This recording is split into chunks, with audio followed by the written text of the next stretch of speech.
Russell Ingall's performance yesterday was that much more impressive. After race one, when he arrived back in the pits, the team found that the end of this exhaust pipe was closed over from contact at the start of the race. This significantly reduces horsepower from the engine in the car. The team say 20 horsepower, but the top speed on the data was down 7 kilometres an hour down this long straightaway.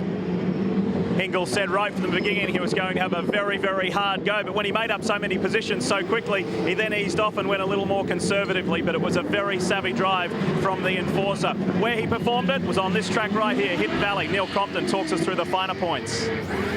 Great track, Hidden Valley, 2.8 kilometres anti-clockwise in direction. Top speed just a whisker under 270 kilometres per hour.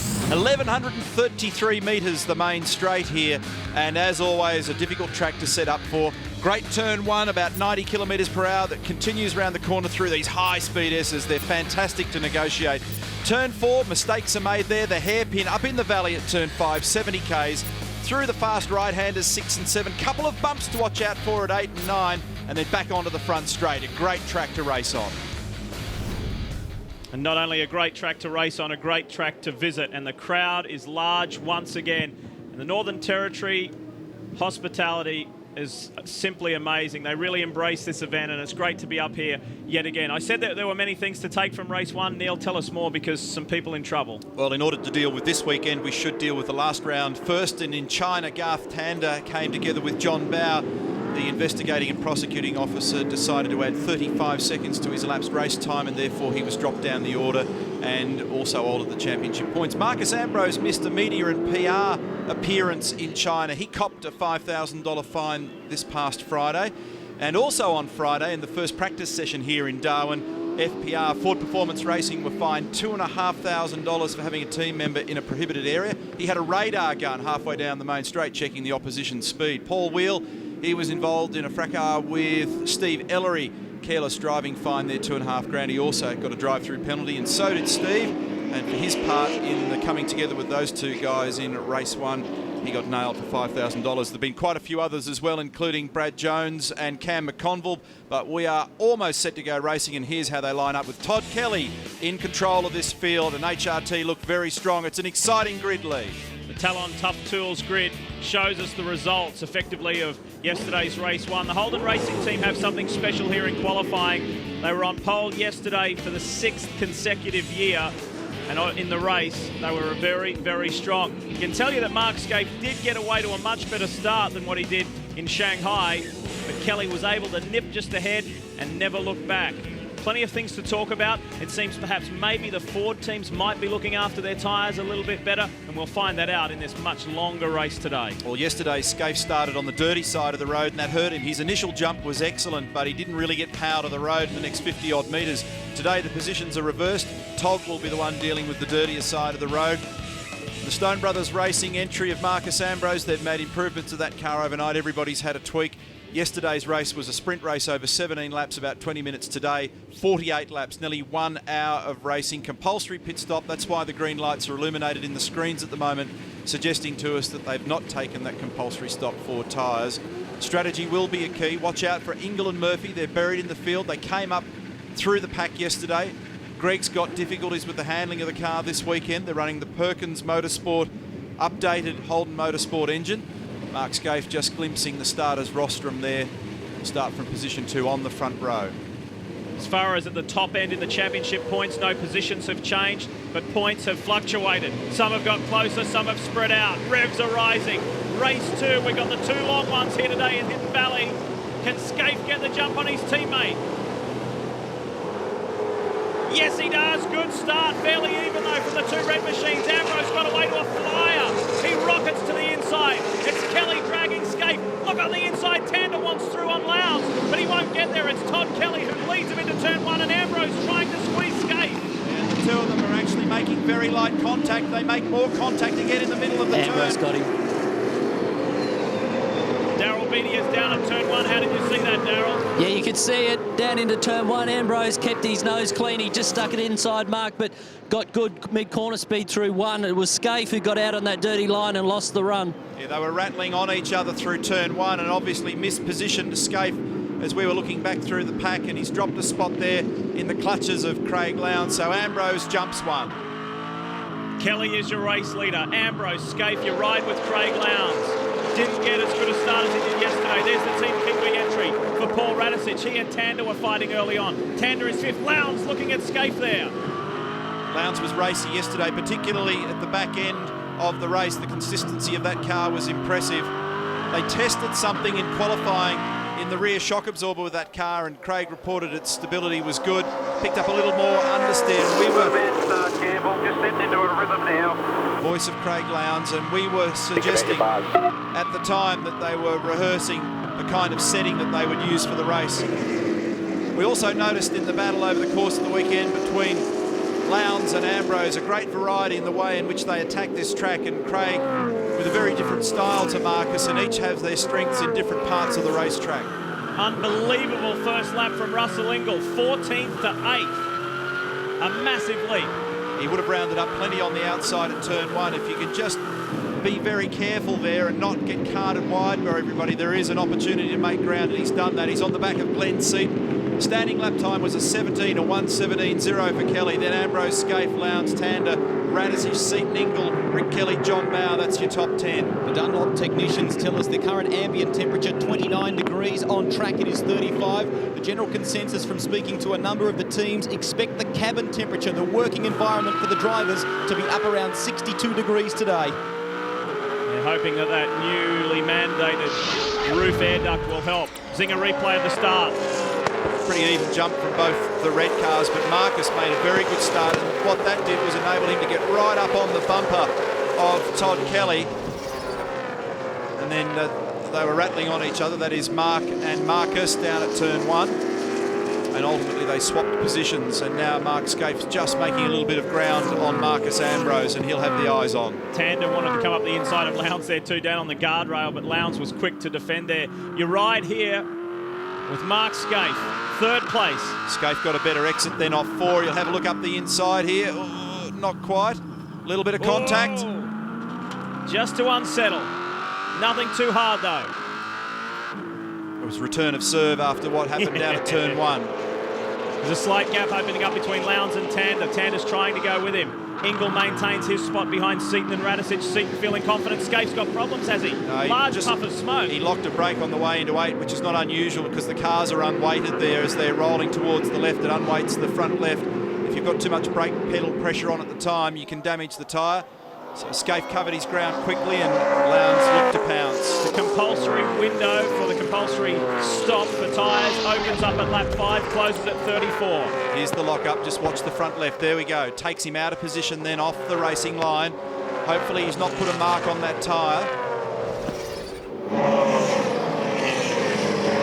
Neil, I was just watching Craig Lowndes that time down the front straight away. He was out on the inside line trying to get clear out that car. We spoke about it earlier on, how much temperature affects these cars as far as horsepower goes, and he's already looking for cooler temperature. We hear that there has been a collision on track between Paul Morris and Cam McConville. Look at this. Yeah, Whoa. tripped over each other, and they all recover, but they just locked wheels momentarily and sent Paul's car viciously sideways. You see cars searching, drivers searching for cool air today. If you spend too much time under the back of another car, your temperatures just jump up dramatically very quickly. Fastest lap so far for Todd Kelly. It's a 1:10.3. He's got a 1.2 second margin over Marcus Ambrose. And another couple of tenths back to these blokes. And this is starting to develop into the battle in the race so far. Mark's coming off the final corner a little better than Craig, but the 888 engineering Ford seems to be pretty strong over the back of the course.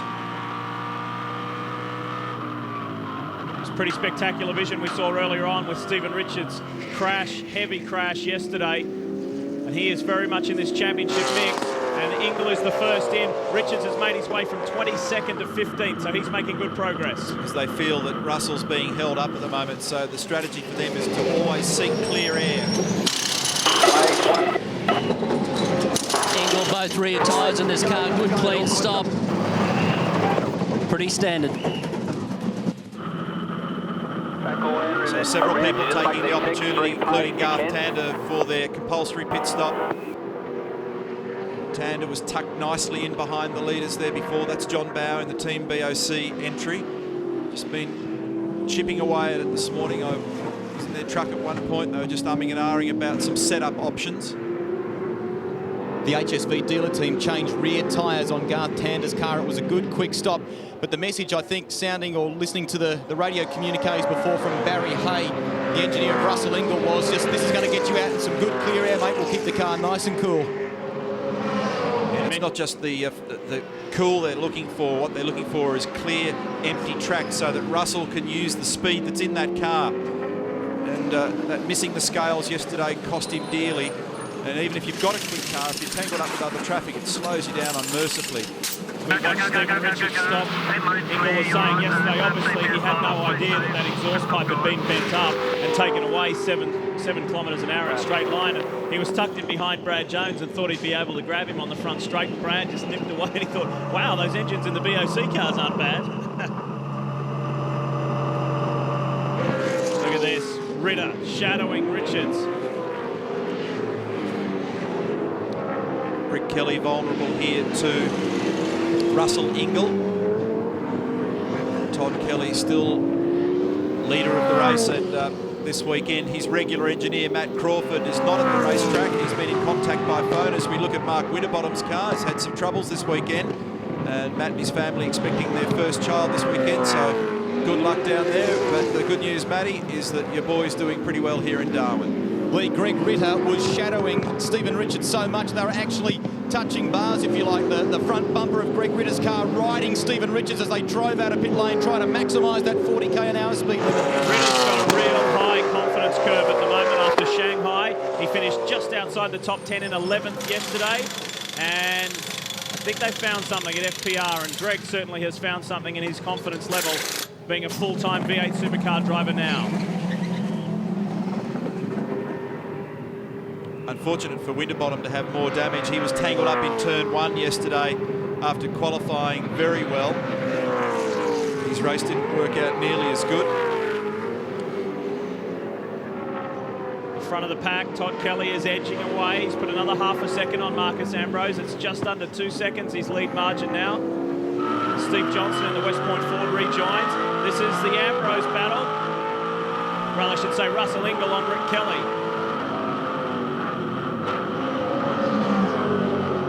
The stop for the West Point team for Stephen Johnson may prove a little on the costly side. 7.17 seconds. They just changed the rears. Looks like the 888 entry. That might be Lowndes coming in now by the sounds of it. But the stop for Johnson a lot longer than most of the other teams that have just changed rear tyres.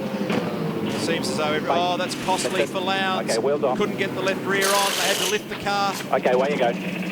Watch your speed. Turn your compulsory pits. Change light off for me, please. Turn your light off.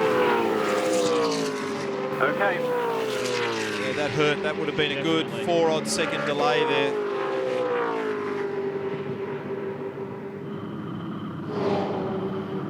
Hey, sorry about that. You just have to get your head down and Amazing how different things can be when you're in the heat of the moment. That team were practicing this morning non-stop, and the stops were absolutely perfect. Now under pressure, they make that little bit of mistake. And another thing, Neil, we talk about temperature walking back from the first turn when I was down there, and the cars are evenly spaced. They're all just, like we said, trying to get that air. Get your head down. Think about it. You got Darryl, green rear tyres. The bar's in the wrong place for that, Russell mate. Ingall and Craig Lowndes. I don't think Lowndes was aware of the fact that Russell was there, and he just turned down on him and around he went. Ambrose, Scaife, they're in. Kelly yet to pit. We'll see how their speed limiters are set. Most of them are like 39.9. But even 0.1 of a kilometre an hour can be reflected when the cars are nose to tail in the lane. We've seen some fabulous battles in the pit lane this year. Who is better, HRT or Stone Brothers? Good stop. Scaife is serviced already. Sub 5 second stop, amazing. Hold it, Marcus, hold it. Whoa, Nice work. Way you go, mate. Almost a repeat of Shanghai. He had to breathe on the throttle. They asked him, Paul asked him to hold it, so they've swapped positions.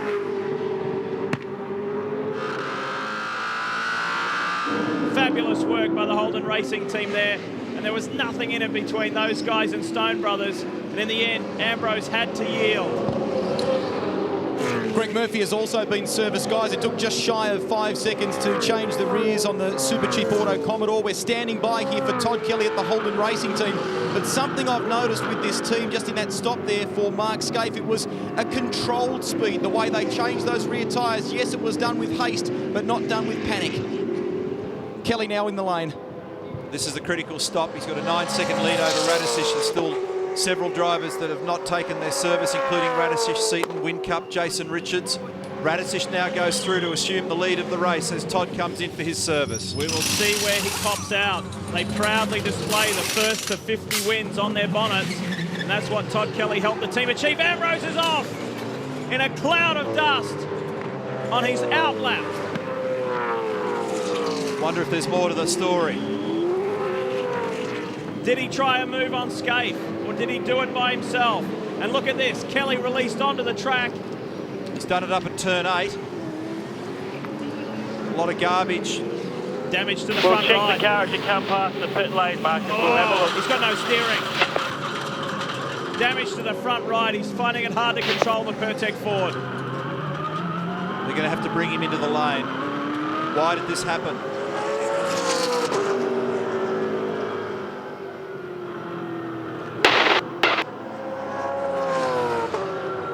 So Ambrose is taken from this equation. Flat front right tyre. Did that happen on the way in or as a result of the contact? There's just a little bit of damage in front of that front right, Neil. Feels like a little, to be honest with you.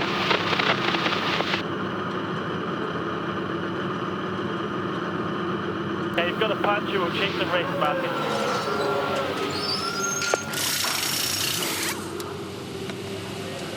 That may have been the damage earlier from the opening lap of the race where he was nudging Scaife on that side. Maybe that damage was there the whole time.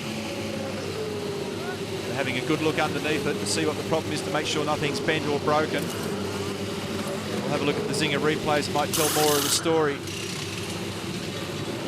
Very costly for Marcus Ambrose. Drop it. You're clear there. Go, Marcus, go.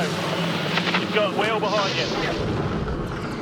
This is going in the approach up to turn 8. He's just gone straight ahead. It does suggest that something broke. So the damage wasn't done making contact with the wall. Let's have a look from the back of Mark Scaife's car. Yeah. Interesting one. It looks like he might have just got a puncture. He's taking why? it straight off. Straight ahead. At least he didn't whack the barrier down there hard. But it's been very costly, obviously. Good to see the sand trap doing what it's designed to do. So what you suggested there, Lee, could well be the case. When he was making contact in the early part of the race down at turn 1, maybe just pushed the guard down on the tyre or just pushed the front air dam back. 101 ifs and buts on this one, but here's another view again onto the dirty part of the track, and the car goes straight ahead. And right about there, he's holding on pretty tight. There's a real sense of haste down here. It's a broken Watts linkage, Neil. They want to get this fixed and get him back out. And it depends on what's actually broken, whether it's the bolt or whether it's bent the bracket. And it's probably the reason why down at turn 1, the contact between Ingle and Lowndes. I don't reckon Craig knew he was there. 2 into 1 doesn't go down at turn 1, and Craig came off the worst for wear. Here's the view from the other angle, and bang. It didn't break there and then, but of course what it's done is whacked the back of the car and damaged it in some way, and it's taken a couple of laps to sort it out. If you just joined us how that happened, Lowndes had completed his stop. He came back out onto the circuit. Rick Kelly and Russell Ingle were already at speed, and Ingle tried to execute that pass.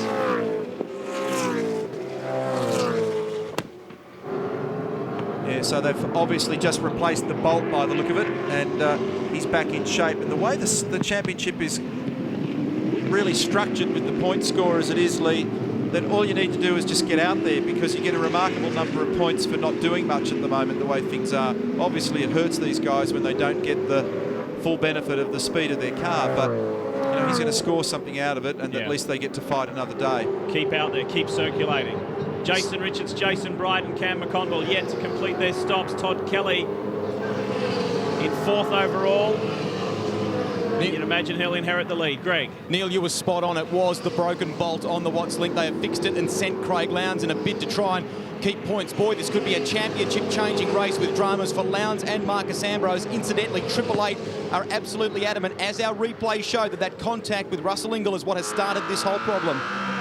This is the wheel that's come off Marcus Ambrose's car. You see the flat spotted here, but obviously the team says this has happened after the tyre's gone flat. Another one here in the V, but on this wheel here, this may have something to do with it. There's obviously been contact with Marcus and maybe Mark Scaife or someone out there, and they think it may have pushed the bead off the rim and it's gone down. So that explains that.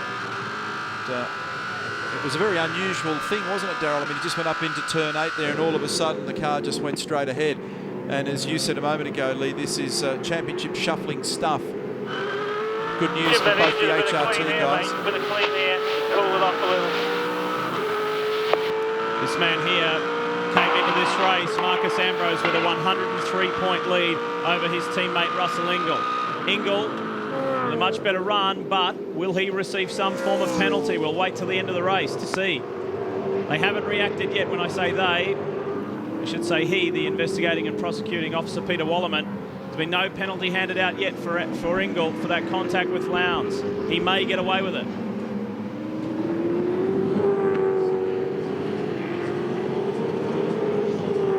Almost at the halfway point of the race, you're looking at Garth Tander, who is having the run of the year. Gee, he's had a troublesome time. A lot of frustration for this guy. He's been in the top 10 several times, but hasn't always converted to a good result. Lee, interestingly, over the course of the weekend, there's been a lot of radio chat regarding Garth Tander's teammate, Rick Kelly. And what's actually happened is that yesterday, in fact, Rick commented that the change in driving style was certainly helping. What was he talking about in terms of a change of driving style? Well, I can tell you, they have overlaid the data from Garth Tander over some laps from Rick Kelly around this circuit, and what they found is that Rick is quite often over-driving it or being a little too aggressive, while Garth's a lot more methodical in his approach with the car, and they're telling Rick to try and drive it like Garth. Setups now very similar between cars 15 and 16. And Greg, I spoke to Tom Walkinshaw about that yesterday as well, and they're encouraging him, Holden Motorsport are encouraging young Rick to study his data perhaps a little more. Walkinshaw said the answer's in there, son, you've just got to find it.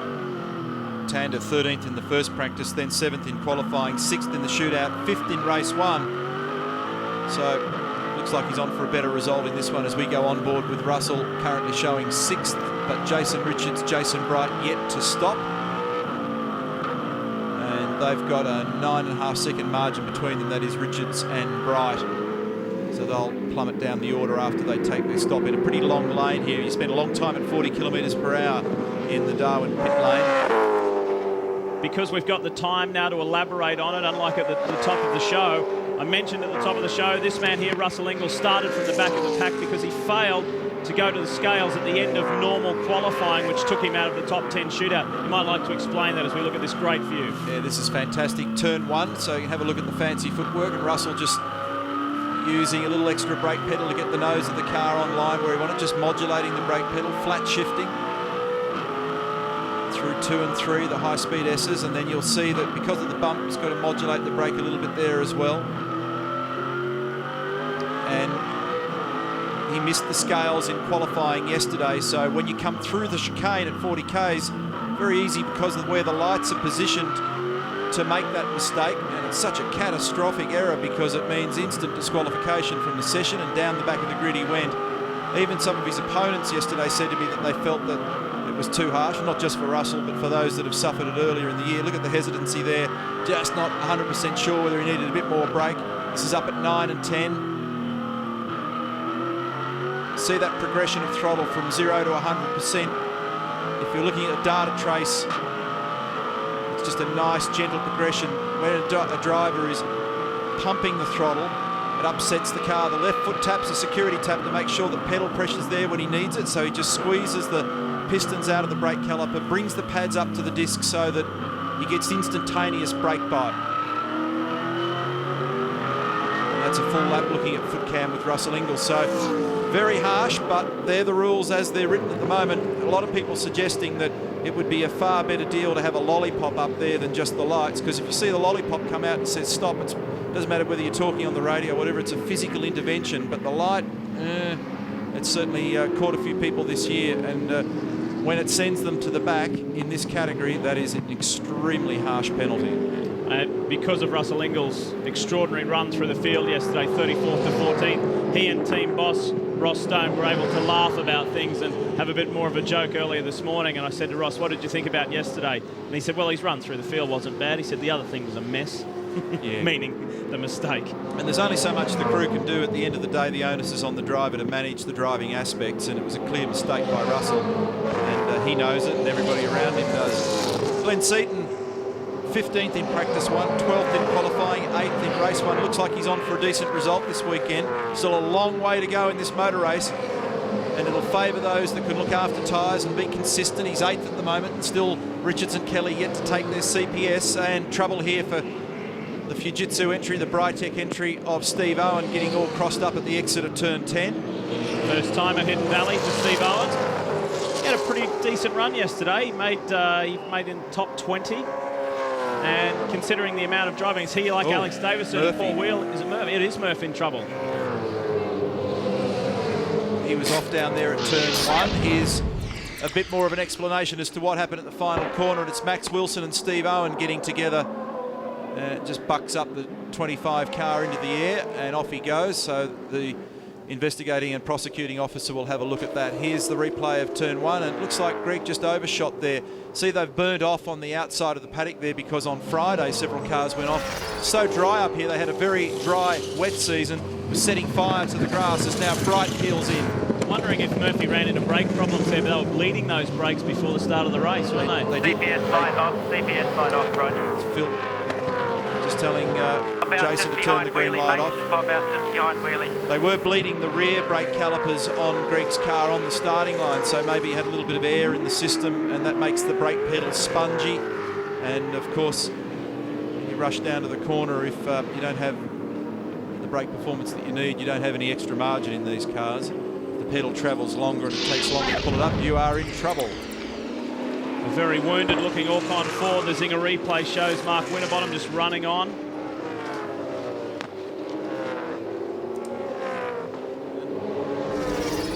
Just down here at the moment with the Ford Performance Racing team, and that may have been quite a calculated move in some respects for that team, because a lot of them have been taking a temperature update. Now remember, at the start of the race, the track temperature was 35 degrees. In the space of about 40 minutes or so, it's gone up to 40 degrees. So people like Jason Bright's crew would have adjusted tyres to suit, and the general thought from most of the teams this morning, Neil, was that you would need a softer setup compared to the sprint yesterday to make tyres and things like that last this longer race.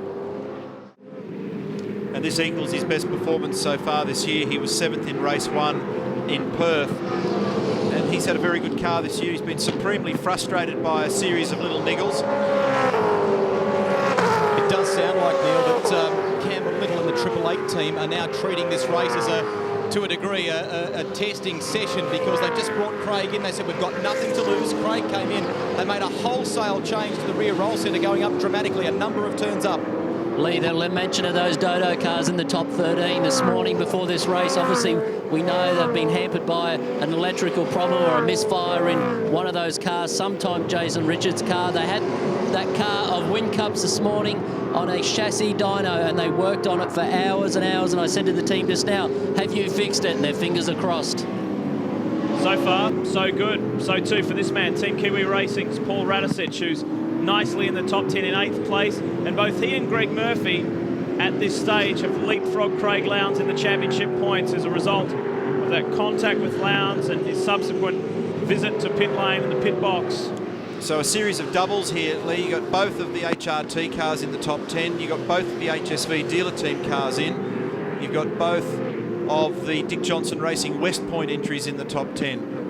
John Bow here in 9th position for Team BOC. We saw Brad Jones just off the road temporarily down at turn 1 several minutes ago. It looks like he made a mistake down there. Good shot there of the vent in the front of the roof on John's Ford. Compulsory now for all cars in this field. They've all got that little duct right at the middle of the roof line, and that's to circulate air in the cabin and try and bring down the cockpit temperatures.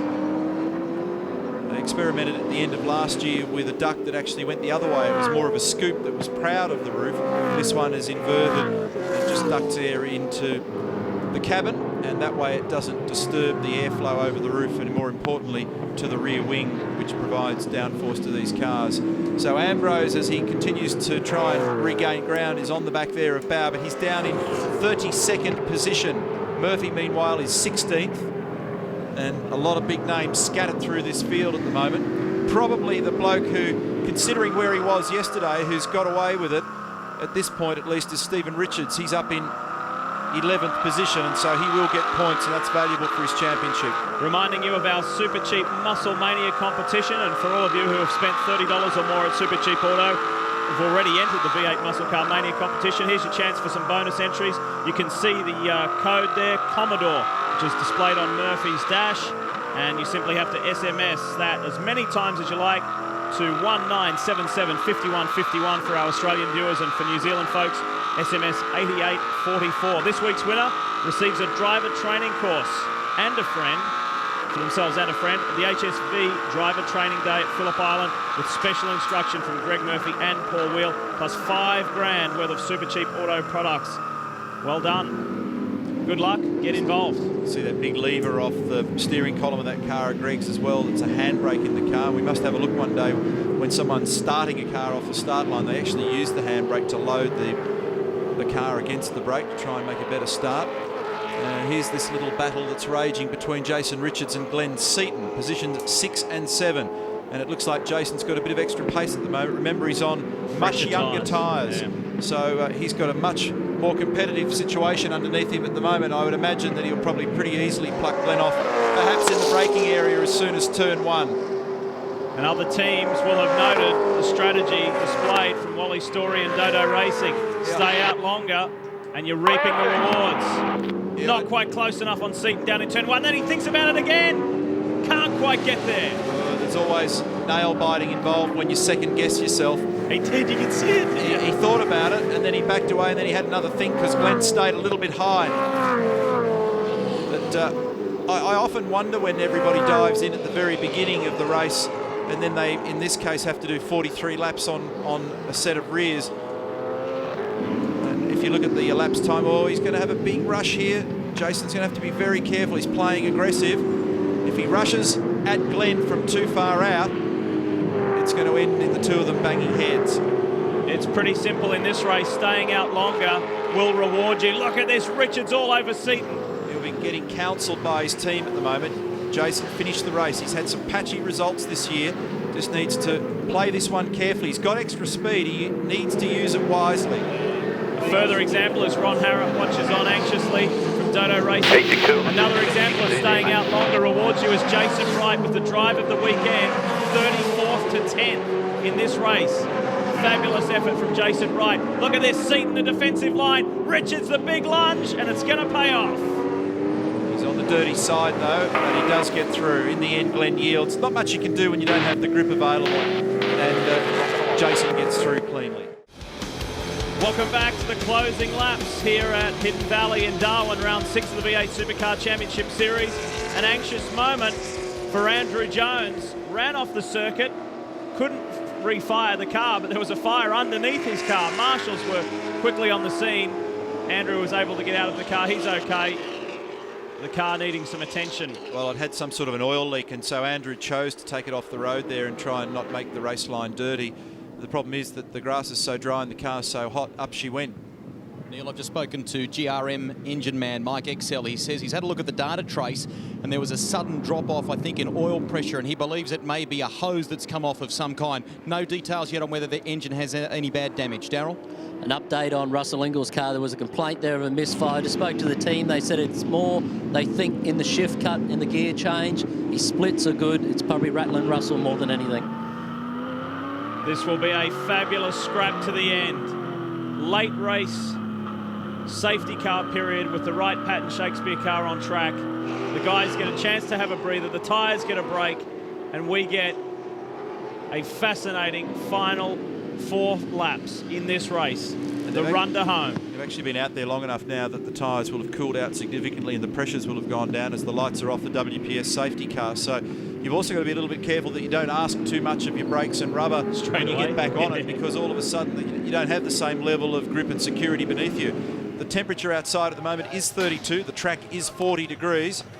And that is a green flag being waved as Todd Kelly brings the field to the line with 3 to run. Look at them dive for position. There's a lap car between Todd Kelly and Mark Scaife. Scaife will get by Winterbottom down the inside. Lowndes is the next one in the order. He's a lap car. Then you pick up Tander and Ingle looking to get his way through, but there are 2 cars ahead of him. Good break there, a lucky break there for Garth Tander. It's the run to home, 3 laps left. Can Scaife do anything about his teammate Kelly up front? Oh, contact between Bargwanna and Cam McConville.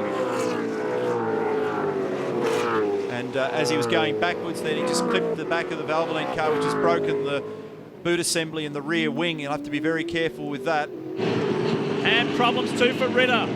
Greg Ritter in a strong 13th place, tagged and sent around. We said it was going to be fascinating.